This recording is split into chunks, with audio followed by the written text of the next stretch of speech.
Assalamu alaikum, my dear students. Welcome to the online series of lectures. आज का जो हमारा टॉपिक है that is macroscopic description of an ideal gas.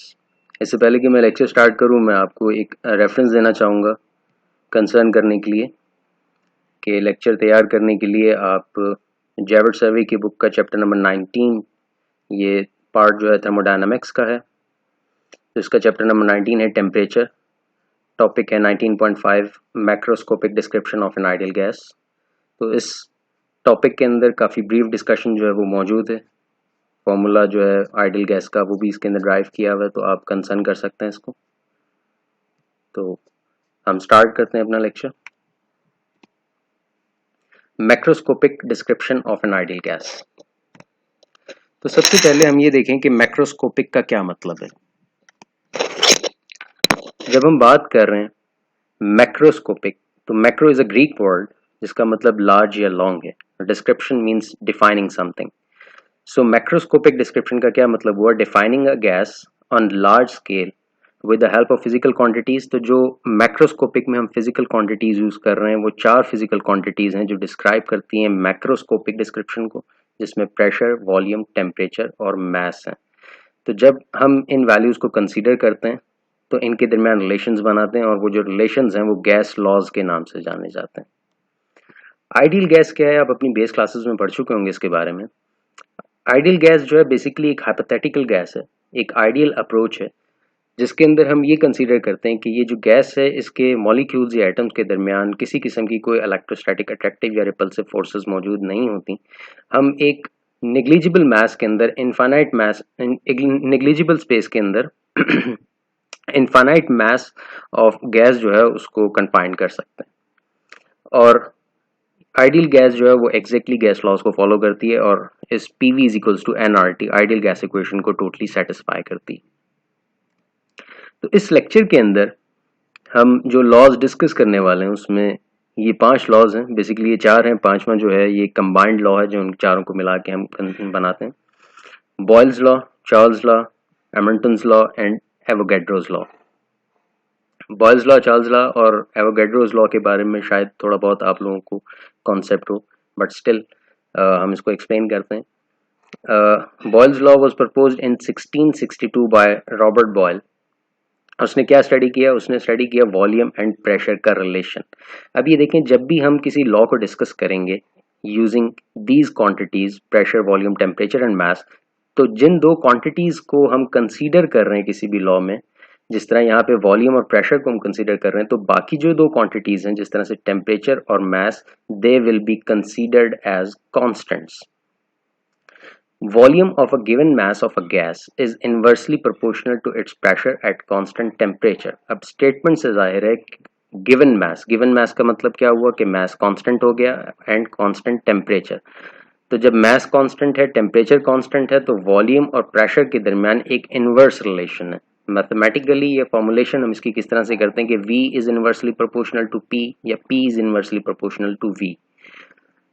तो जब हम प्रोपोर्शन का साइन यहाँ पे रिमूव करेंगे तो हमारे पास इक्वालिटी इंट्रोड्यूस करेंगे हम, और जब हम मैथमेटिक्स का रूल है कि जब प्रोपोर्शनैलिटी रिमूव करके हम इक्वालिटी इंट्रोड्यूस करते हैं तो हमें कांस्टेंट जो है वो अप्लाई करना पड़ता है। तो v जो है वो डिवाइड हो रहा है राइट साइड पे, तो जब हम उसको p की साइड पे लेके जाएंगे तो it will be multiplied, so pv is equals to constant. और एक चीज याद रखें कि जब 2 क्वांटिटीज के दरमियान इनवर्स रिलेशन होता है तो हमेशा उनका जो प्रोडक्ट है वो कांस्टेंट के इक्वल होता है। pv is equals to k। तो initial stage p1 v1 is equals to final stage p2 v2। Charles law, Charles law जो है was found in 1787 by Jacques Charles. अब इसमें क्या स्टेट किया हुआ है? इसमें वॉल्यूम और टेम्परेचर का जो रिलेशन है वो एक्सप्लेन किया हुआ है। अब देखें, वॉल्यूम और टेम्परेचर का रिलेशन अगर एक्सप्लेन किया हुआ है तो अंडरस्टूड है कि pressure and mass of the gas या नंबर ऑफ मोल्स जो हैं they will be account as constant. अब क्या रिलेशन है? चार्ल्स लॉ ने क्या रिलेशन डिफाइन किया? चार्ल्स लॉ ने रिलेशन डिफाइन किया कि वॉल्यूम और टेम्परेचर जो है दोनों डायरेक्टली प्रोपोर्शनल है when the pressure and the number of moles और mass of the gas is taken as constant. Mathematically V is directly proportional to T, कि volume is directly proportional to temperature. इसी तरह से इसमें भी जब हम प्रोपोर्शन का साइन रिमूव करेंगे, इक्वालिटी इंट्रोड्यूस करवाएंगे, तो हमें यहाँ पे एक कांस्टेंट जो है वो अप्लाई करना पड़ेगा। तो k is a constant. t जब हम लेफ्ट साइड पे मूव करेंगे तो t will be divided by volume, तो v over t is equals to k। तो जब दो क्वांटिटीज जो हैं वो डायरेक्ट प्रोपोर्शन में हो तो उनका जो कोशेंट है, उनका जो रेशो है, वो हमेशा कांस्टेंट के इक्वल होता है। इनवर्स प्रोपोर्शन में है तो प्रोडक्ट कांस्टेंट के इक्वल होगा, डायरेक्ट प्रोपोर्शन में है तो उनकी रेशो या कोशेंट जो है वो कांस्टेंट के इक्वल होगा। तो उसी तरह से नीचे लास्ट पॉइंट के अंदर v1 v1 over t1 initial stage is equals to v2 over t2। अब इसके अंदर यू माइट पीपल थिंक के वॉल्यूम और टेम्परेचर डायरेक्टली प्रोपोर्शनल किस तरह से, कि अगर हम वॉल्यूम डिक्रीज कर रहे हैं तो टेम्परेचर जो है वो इंक्रीज हो रहा है, और जब हम वॉल्यूम इंक्रीज कर रहे हैं तो टेम्परेचर इंक्रीज हो रहा है, और वॉल्यूम डिक्रीज कर रहे हैं तो टेम्परेचर डिक्रीज हो रहा है। ये किस तरह से पॉसिबल है? देखें, हम प्रेशर को कांस्टेंट कंसीडर कर रहे हैं, प्रेशर को कांस्टेंट कंसीडर कर रहे हैं। जब प्रेशर को कांस्टेंट कंसीडर कर रहे हैं, जब हम वॉल्यूम को डिक्रीज करेंगे तो टेम्परेचर को बेसिकली इंक्रीज होना चाहिए, क्योंकि लेस वॉल्यूम है, प्रोबेबिलिटी ऑफ कोलिजन इंक्रीज हो जाएगी, तो टेम्परेचर इंक्रीज होना चाहिए। बट जब हम ये परफॉर्म करेंगे तो प्रेशर इंक्रीज हो जाएगा, but we have to keep the pressure constant. तो इसीलिए जो हीट ऑफ द सिस्टम है वो इजेक्ट होगी, बाहर जाएगी। इसी तरह से ऑन कंट्रेरी, जब हम वॉल्यूम जो है उसको इंक्रीज करते हैं तो टेम्परेचर जो है वो इंक्रीज होता है। आमतौर पे हम पढ़ते हैं कि वॉल्यूम जो एक्सपेंशन कॉजेज कूलिंग, बट यहाँ पे इस तरह से नहीं है। क्यों? क्योंकि we have to keep the pressure constant. जब हम वॉल्यूम इंक्रीज कर रहे हैं, प्रेशर डिक्रीज होगा, तो प्रेशर को कांस्टेंट रखने के लिए जो हीट है that will be provided to the system, तो जो टेम्परेचर है इवेंचुअली इंक्रीज होगा because we are providing heat to the system.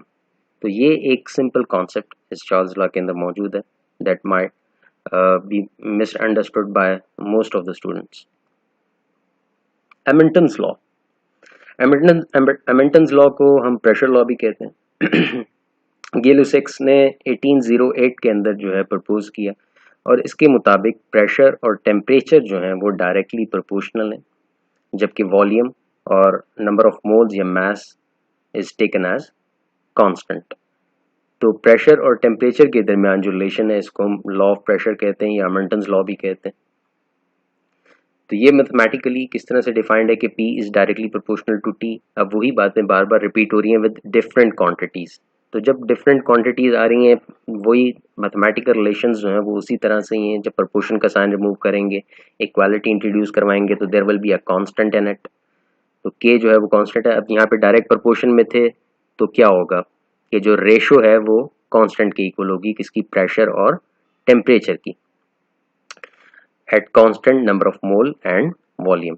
तो फिर वही बात कि जो इनिशियल स्टेज है वो फाइनल स्टेज के बराबर होगी, यानी P1 over T1 is equals to P2 over T2।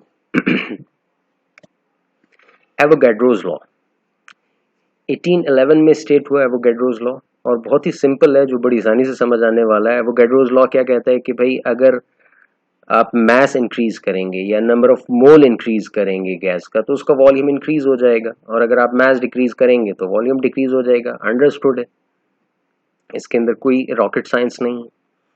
एक चीज जो इसमें इंपॉर्टेंट है, that is the last line, this give rise to the molar volume of a gas which at STP 273.15 Kelvin। STP stands for standard conditions of temperature and pressure। तो standard condition क्या है कि temperature 273.15 kelvin या 0 degree centigrade हो, और जो pressure है वो 1 atm के इक्वल हो।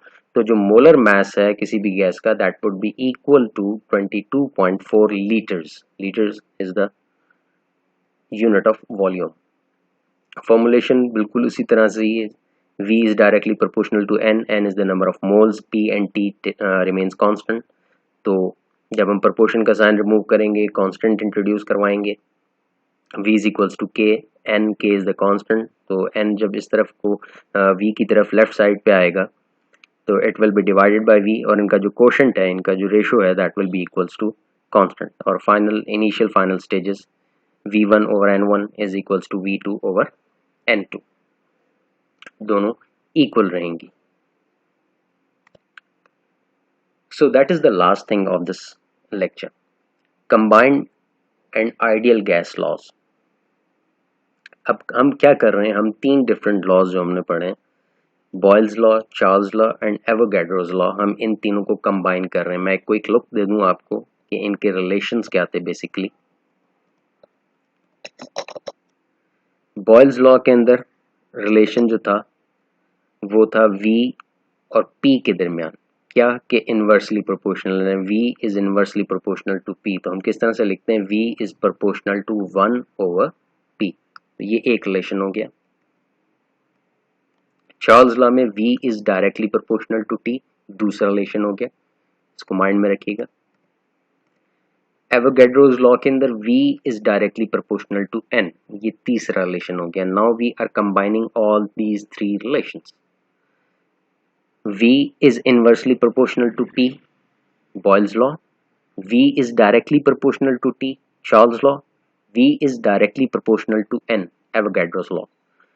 अब इन तीनों को हमने कंबाइन करके लिख दिया। अब यहाँ पे भी उसी तरह से by rearranging and introducing the equality, अब P यहाँ पे डिवाइड हो रहा है, जब हम इसको शिफ्ट करेंगे टुवर्ड्स V तो वो वहाँ पे जाके मल्टीप्लाई हो जाएगा। It will become PV is proportional to NT। Proportion का साइन हम रिमूव करेंगे, इक्वालिटी इंट्रोड्यूस करवाएंगे, तो it will become PV is equals to nRT which is general gas equation. Here R is the general gas constant. R की जो value है, you should keep it in mind, R is equals to 8.3144598 kilo pascal litre per mole पर kelvin. के PA जो है that is representing kilo pascal, dot L is representing the liters, unit of volume, mole is the unit of N, molar mass, and capital K Kelvin, unit of standard unit of temperature। तो इसको हम पढ़ते हैं kilo pascal litre per mole पर kelvin. तो ये एक basic description है, मैक्रो डिस्क्रिप्शन है आइडियल गैस की।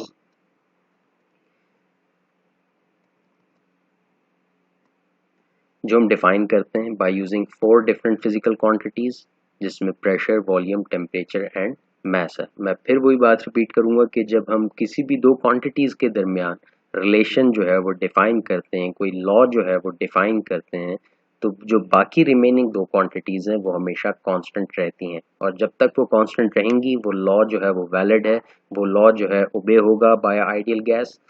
और अगर वो क्वांटिटीज जो है वो कांस्टेंट नहीं रहेंगी तो वो लॉ जो है वो ओबे नहीं होंगे। आई होप आप लोगों को बेहतर ये चीज़ समझ आई। जो चीज़ मैंने आपको एक रेफरेंस दिया था लेक्चर से पहले, तो आप वहाँ से भी लाजमी कंसर्न करें, अपने नोट्स प्रिपेयर करें regarding the lecture. And in the last but not the least, stay home, stay safe, take care, अल्लाह हाफ़िज़।